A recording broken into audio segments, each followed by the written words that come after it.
నిజానికి last year మన మీద చాలా కొంతమంది కుట్ర పన్ని ఏదో విధంగా ఈయన్ని చెడ్డ చేయాలి, ఏదో విధంగా ఈయన మీద చెడ్డ తీసుకురావాలి అని చాలా ట్రై చేశారు. కానీ నేను ఇచ్చిన సాక్ష్యం, ఒక ఇద్దరు అన్య సోదరులు ఒక ఆయన్ని తీసుకుని బాప్తిసం ఇవ్వడానికి తీసుకొచ్చారు చర్చి దగ్గరికి. వాళ్ళు అన్న మాట ఏంటి తెలుసా? ఏమండి, మేము ఇలాంటి వాటికి సపోర్ట్ చెయ్యం, యాక్చువల్లీ సపోర్ట్ చేయమండి, కాకపోతే మీ మంచి మనసు మాకు నచ్చిందండి. మీరు అందరినీ గౌరవిస్తున్నారు, అందరినీ కలుపుకుపోతున్నారు, అందరికీ సమానంగా మీరు మనిషిని మనిషిలా చూసే విలువిస్తున్నారు.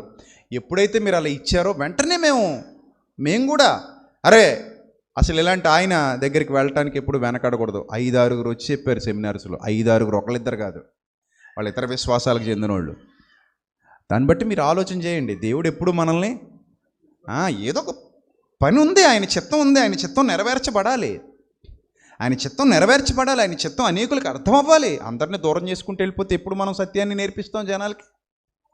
అంతే కదా.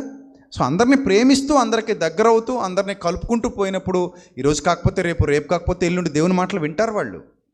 అలా వినడం వల్ల ప్రయోజనం, ఆయనకి మనిషి మారాలండి, మనిషి సత్యంలోకి రావాలి, మనిషి నశించిపోకూడదు, మనిషి పాపంలో పడిపోకూడదు. వారు పాపాన్ని విడిచిపెట్టి నిత్య జీవాన్ని స్వతంత్రించుకోవాలి, దేవుని కోరిక. కనుక మనం జవాబు దేవుడి దగ్గర నుంచి వస్తుంది, మనం ఆయనకి విడిచిపెడదాం. చాలా సందర్భాల్లో నేను ఇదే నేర్పిస్తాను సంఘానికి.